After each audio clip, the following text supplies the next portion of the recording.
A very good morning, ladies and gentlemen, to the DGAP's morning briefing on geopolitical challenges.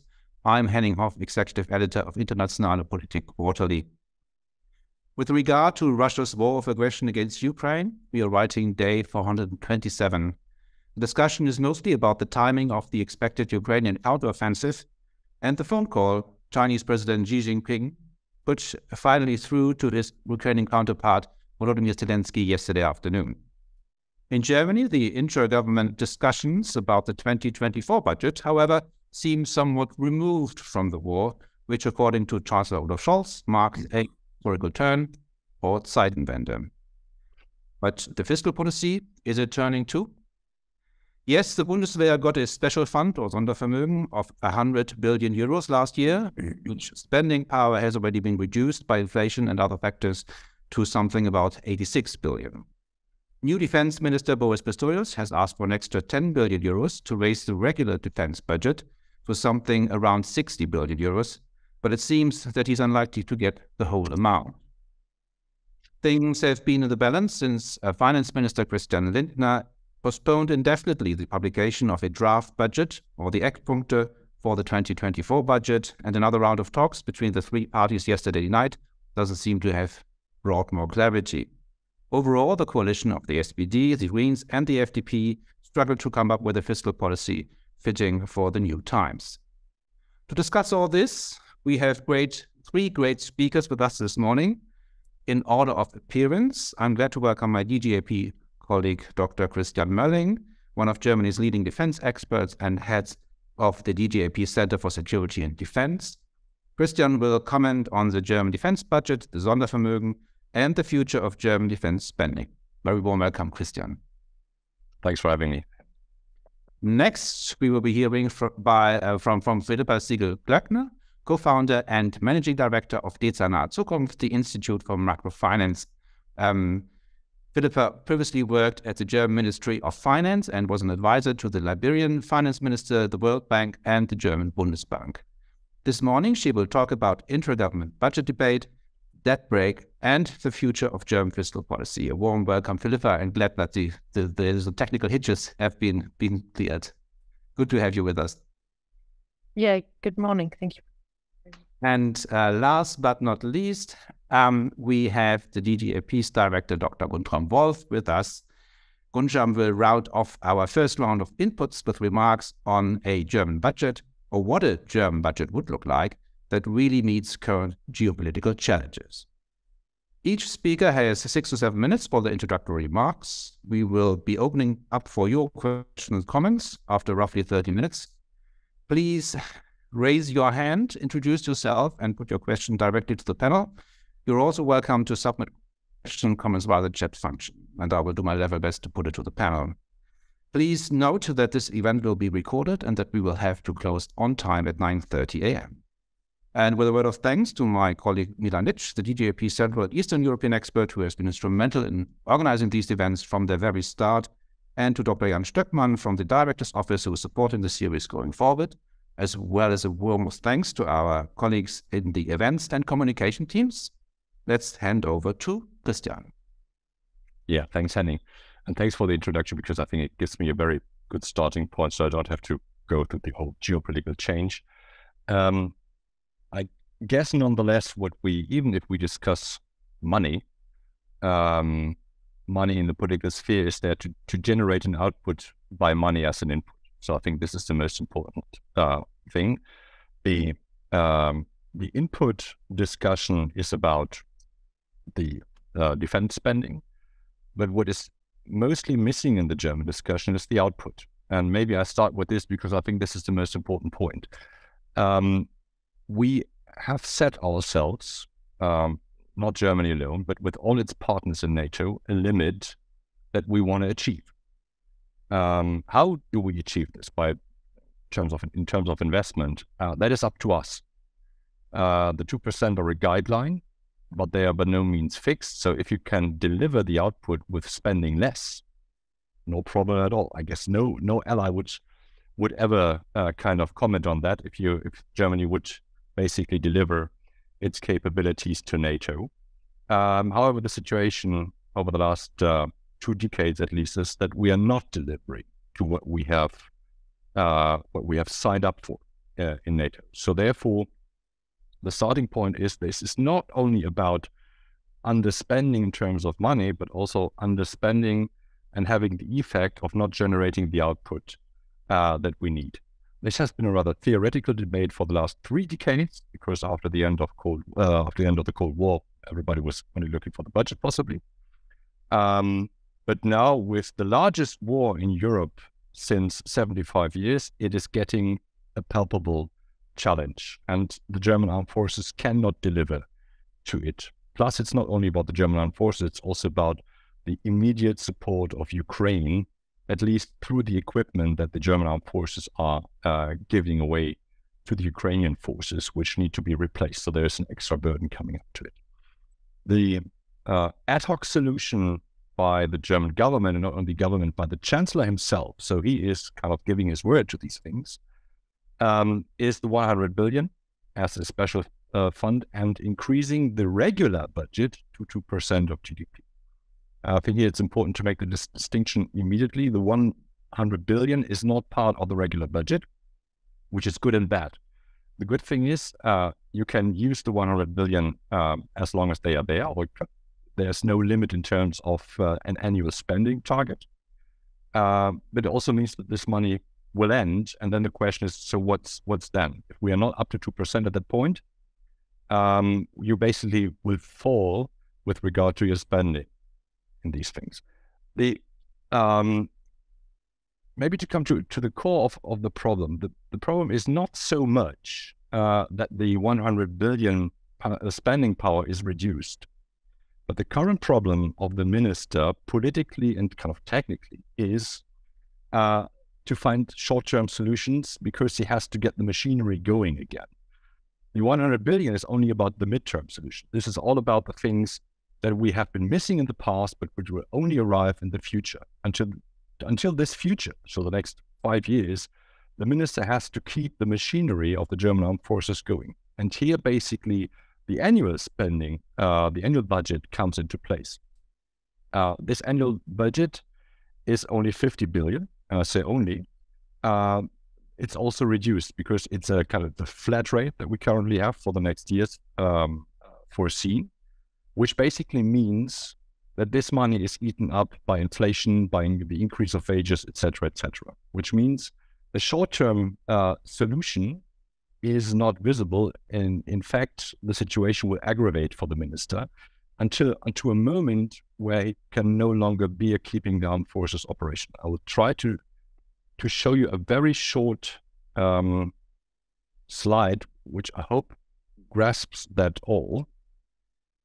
Can you see that one? It's not important to look into the details. What you see is basically the red line is 100%, and the gray big thing is basically what you need to keep the armed forces going, and the red space is basically what you can invest. And what you can see through different effects is that the money that you need to spend for operation will eat up your investment. And this will even get into a certain limit of 100% rather soon, which is in 2026, 2027. This is the end of the story. Boris Pistorius feels the pressure already now, because he can't spend on certain trainings, on certain equipment. So there is the short-term problem, which he needs to solve first before he can successfully go into the midterm problem. It's a political problem because, technically speaking, I'll stop here, the PowerPoint slide.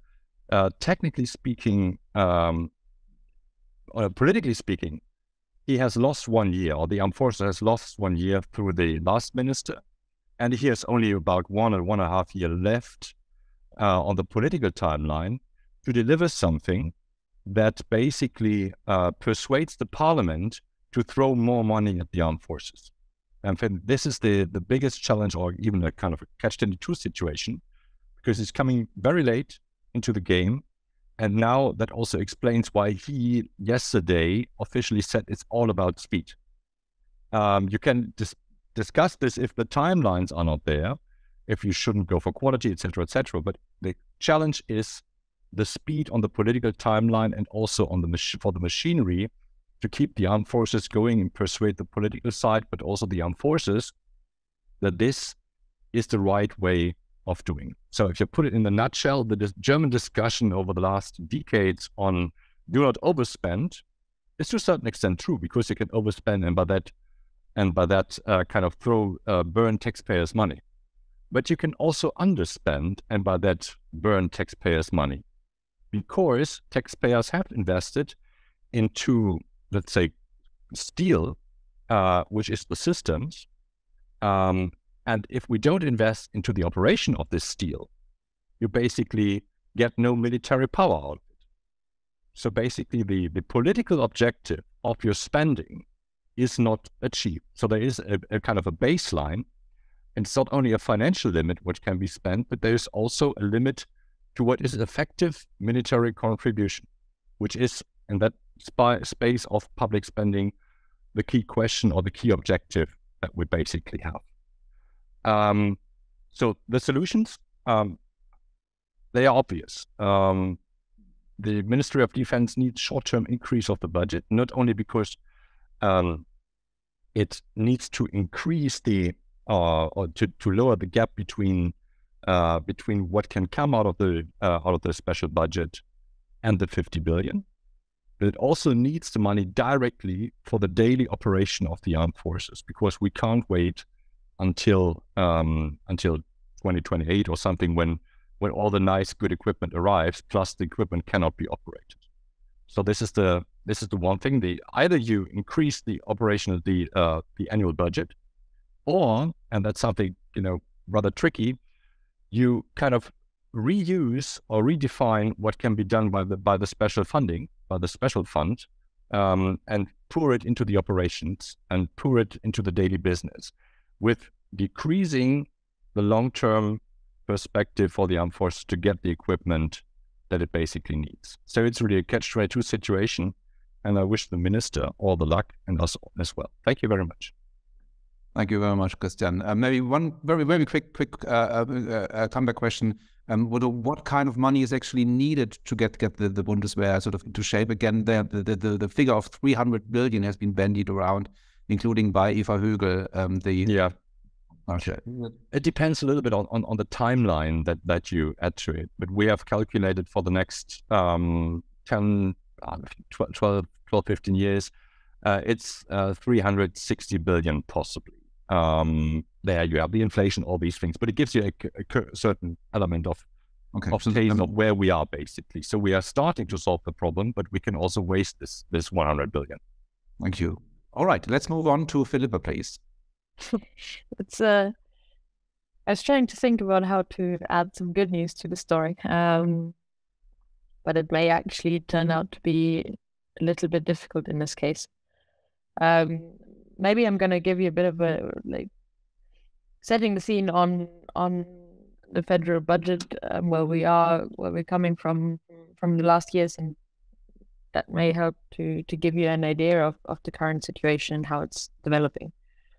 So we're coming out of 2 years of COVID, where we had very expansionary fiscal policy, where we spend a lot of money. We're very prepared to go all in. And for those who don't know me, I'm not exactly scared of government taking on debt. I think they should absolutely do it, especially in crisis situations. But that was big.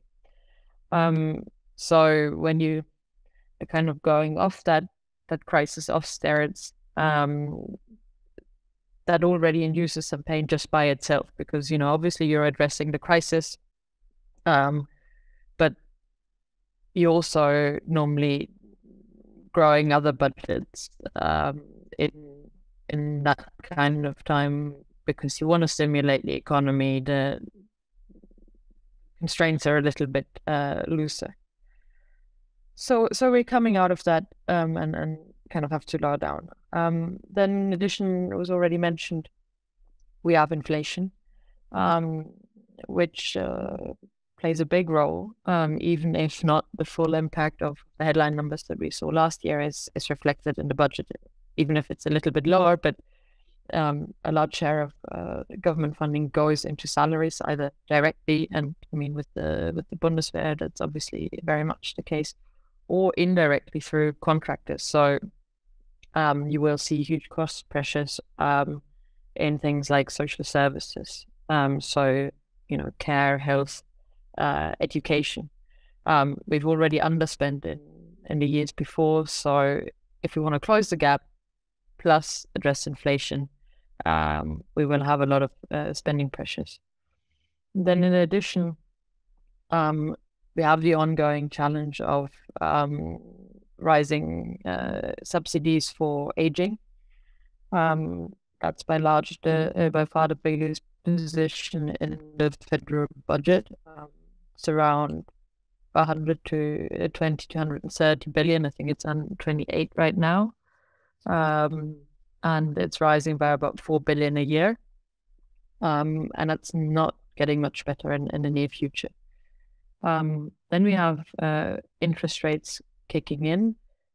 Some of you may have heard slightly scary numbers going from something like 16 billion to 40 a year.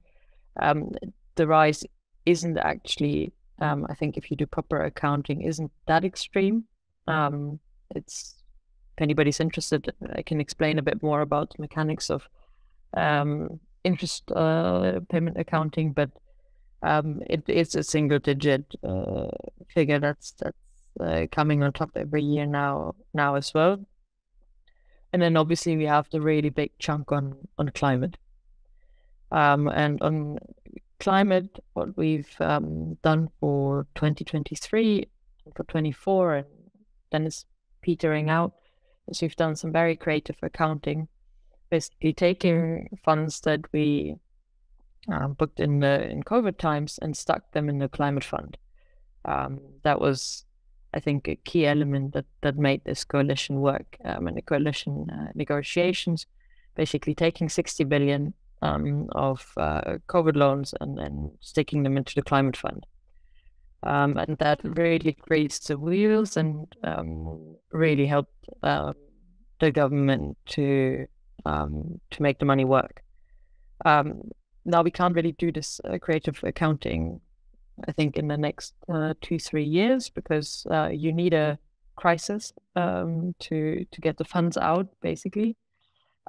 Secondly, there's a pending constitutional court case against the government, which I think is being in court in end of June. If you ask me, it's not looking that great, because basically they did an accounting change that allows them to carry over these funds from COVID times, which is very, very hard to explain. You can't really put any economic reasoning behind it.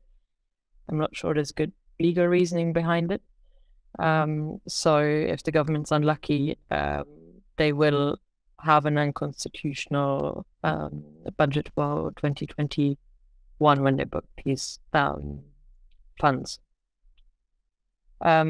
So lots of pressures on the budget, plus a slightly tricky situation coming out of creative accounting. So that's putting lots of pressures on the budget, and I think is making it very, very hard to make the case for defense. Also because you have lots of other high priority areas as well. I mean, the climate targets that we have to reach for 2030 are coming pretty close. Education and health have similarly strong cases. So it's basically a very competitive race.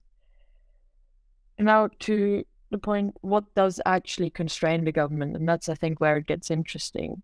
Because it's one thing to see all these cost pressures, but then the question is, what can they actually do?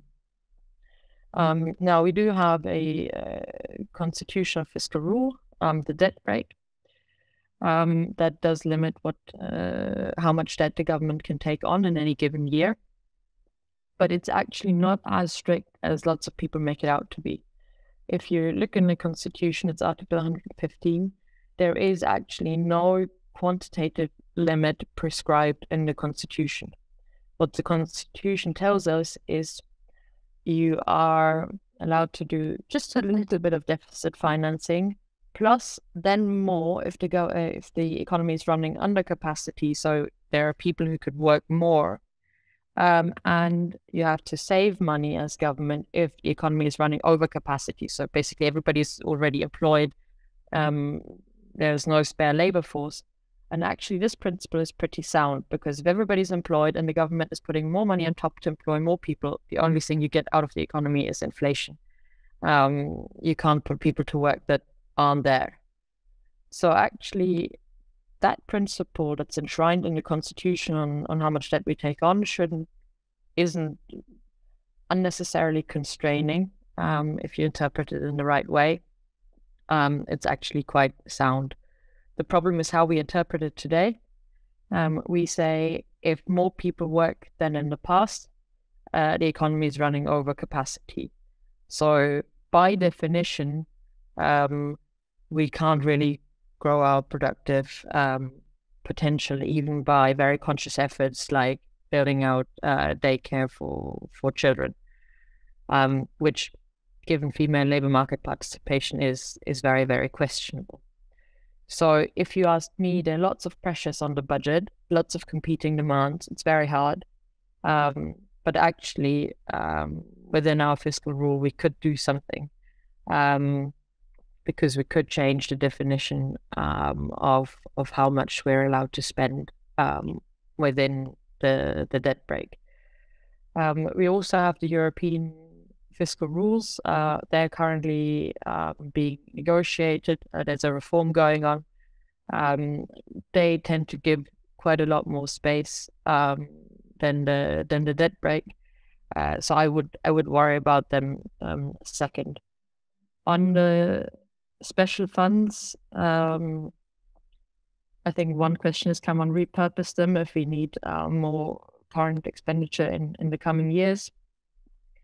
Or can one extend it? Extending it or making it broader is probably, or increasing the funds is probably a hard one. They would definitely need the 2/3 majority in Parliament to do this kind of funding, because this is not under the fiscal rule. This is outside, and the only way you can do it is if you get the corresponding majorities. So if I was trying to push for more defense spending and make the case that it's actually possible, I would argue that under the current rules, you could actually do a lot more. And if there's willingness and if this is seen as important for the country, one could find a way to do it. Thank you very much, Philippa. And with an eye on the clock, let's move straight on to Guntram, please. Yeah, thanks a lot. I mean, just to add a few elements to the conversation that has already covered a lot of ground, I wanted to really focus on 3 points. I mean, the first point is really an obvious point, which is show me your budget and I'll tell you about your priorities. This is a recurring problem in the current government. I think it is reflected in the fact that the Eckpunkte, the corner pieces of the budget, haven't been published. That shows the disagreement within the government. But it's also visible in the fact that it takes so long to finalize and agree on a national security strategy, which is also a sign of finding it difficult to prioritize and emphasize certain things over others. So this is really the first big point, and the recurring and the various pressures on the budget have been already quite well described. But it is time to take a decision on whether or not to spend money on defense, on development aid, on climate, or all three of them, and then cut somewhere else, right? I mean, this is really about prioritizing, and these choices, these trade-offs, are difficult to do, but need to be made. And if you ask me what is a priority, I would say in the current security situation, it would be totally unacceptable not to prioritize defense as one of the key issues that we need to ensure what a government and what the German state needs to ensure, namely the security of Germany and Germany's citizens. So this clearly is a priority to my mind. So this is the first point. The second point is I wanted to talk a bit about sort of where we are coming from. We are coming from a situation where defense spending has been deprioritized over 3 decades. You can compute how big that so-called peace dividend is. The Institute for the Economy in Cologne has done some computation. It comes up with a number of around 600 billion of underspending in the course of 30 years, compared to a benchmark of something like 2% in the 2% of GDP spending. So this is 600 billion. Now 600 billion is, let's say, 15% or so of German GDP. So if everything else had been run the way as before, our debt to GDP ratio would now be 15, something like back of the envelope calculation, 15 percentage points higher than it is currently, which actually would explain quite a bit of the difference in our debt to GDP ratio to, for example, our neighbor France, that has over that period mostly stuck to the 2% goal. So we have clearly here some fiscal advantage that we achieved by basically under providing security and relying on others to ensure our security. And that's, I think, a very important reason why it is now time to really catch up on that matter. Now, why is it so important that defense spending is not just sort of driven up with a one-off over 100 billion? That's a short-term thing, and not constantly over a longer planning period, actually driven up. This is really important because it matters for not just our capacity to defend ourselves, but really also our capacity to procure the necessary military equipment. Only if the defense industry has some planning horizon and knows that ammunition will not only be bought this year because of the war in Ukraine, but also in 2 or 3 years down the road, or 5 years down the road, only then the necessary investments in capacity, in industrial capacity, can actually be done. So you need the planning horizon is a really crucial element. Yeah. So could someone mute himself? Und sonst fällt mir jetzt nichts ein. Ich kann es schlecht sagen, wenn ich zurück bin. Sorry, someone has his microphone open. Please make sure all your microphones are off. So you have to have planning security to be sure that to actually do the necessary investments, and that planning security is currently not there because the long-term commitment for the 2% target is not there. That concerns the equipment, but of course it also concerns the personnel. There is the question of the attractiveness of the Bundeswehr as employer, which plays into this as well. So clearly we need the long-term planning.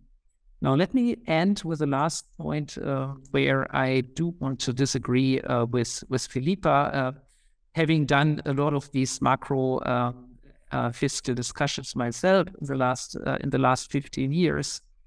I mean, where I disagree with you is that with the idea that you could sort of fund these long-term recurring expenses with deficits without actually generating inflationary effects. I mean, the issue at the moment really is that the economy is running at, I would say, very high capacity, if not full capacity.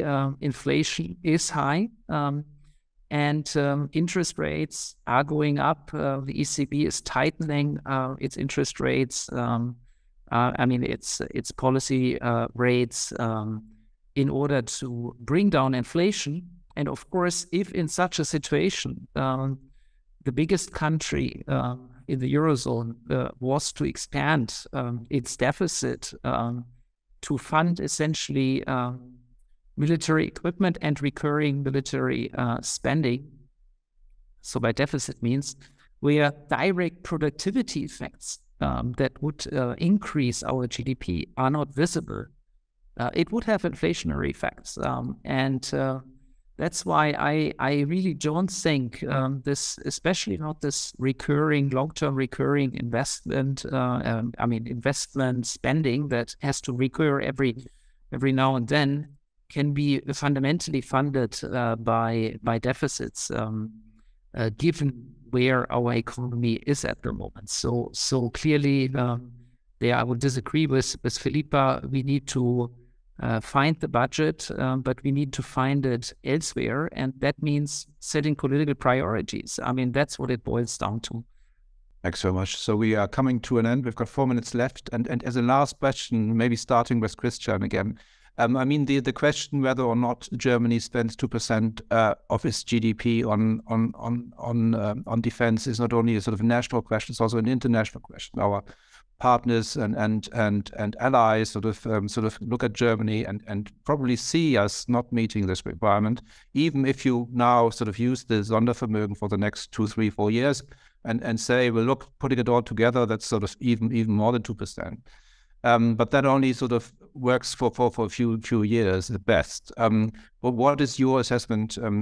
What are the international implications of this particular budget decision? What do you think is the effect, Christian? Yeah, I guess to a certain extent, our partners think if the Germans don't get it now, when will they get it? So if you talk to people in certain quite important administrations, and those administrations that the Chancellor would like to be on eye level with, they are stunned that we don't get it going, right? That if, it's 2 flight hours away from where I sit, the largest land war is going on. I say, yeah, possibly we have to do this and that. That's a strange perspective, actually, not only speaking as a scientist, but also as a citizen. And you're right. The next year is kind of a payday. So this is 10 years or 1 decade from the so-called Wales Pledge, when governments signed into spending 2%. And yes, the formulation is technically speaking about going towards 2%, et cetera, et cetera. You can always try and hide behind the technicalities, but the political need and the military need to do it is there. And it has been there since 2014. Do we get it? I don't think we do, or most of the parts don't get it. And that's the interesting thing. So if Germany does not deliver 2024, that would be a disastrous element, not only because NATO countries trying to push for making the 2% a minimum spending, which would mean we are not kind of, best in class, but we are just where everybody has to be. Plus, and here comes the kind of the second strike, which makes the message even worse. NATO is already planning, and we are part of NATO. So we, plus all the 30 allies, are already planning kind of for the next generation of military capabilities and military needs, which means, from my point of view, a transformation of what we need and an addition of what we need. Just to give you one palpable example, it may be that we have committed ourselves to provide 3 divisions of land armed forces. We may have to go, and this is Germany alone, we may have to go for 5 divisions. Currently, we can't even field 1 division fully equipped to this. Thank you, Chris. You made the point where we were running out of time, unfortunately. I just wanted to give Philippa and Guntram just to add 1 sentence maybe to on this sort of international ramifications, and then we have to close up, unfortunately. I'm going to use my last sentence for something different. All right. I'm going to make an appeal to all of you defense community to really focus the debate on outcomes and capabilities. I was actually part of the sausage making, calculating the NATO quota in the Ministry of Finance, and I think these quotas really have their limits. If you want to, convince the public and you want to make sure that something actually happens, there's a lot of ways of fudging the numbers. Focus it on outcomes, because there's not really any way of fudging those, and that's what we really need. I think in all sort of fairness, this was Bristol just suggested that we may have come up with a huge number of soldiers and material which is provided, and that is exactly the outcome which is needed. Guntram. I mean, the one international point I really want to make is that we are completely underinvesting into European coordination, European capacity in defense. I mean, we afford a defense system that is national, that is much, much more expensive than it would be if we could actually integrate more our European defense capabilities. And that is, above all, a political question, but then has budgetary consequences. And basically, we are not even discussing it properly. And I think that's one of the big shortcomings that I currently see in the defense debate. Very many thanks. So we'll have to see what happens in the next couple of weeks in terms of how the coalition government will finally sort of solve this very, very difficult problem, as we've heard this morning. Please join me in thanking our panelists, Philippa Sigl-Glöckner, Christian Mölling, and Guntram Wolff. And with that, I wish you a very good morning and see you soon again at the DGAP's Geopolitical Challenges morning briefing. A very good day.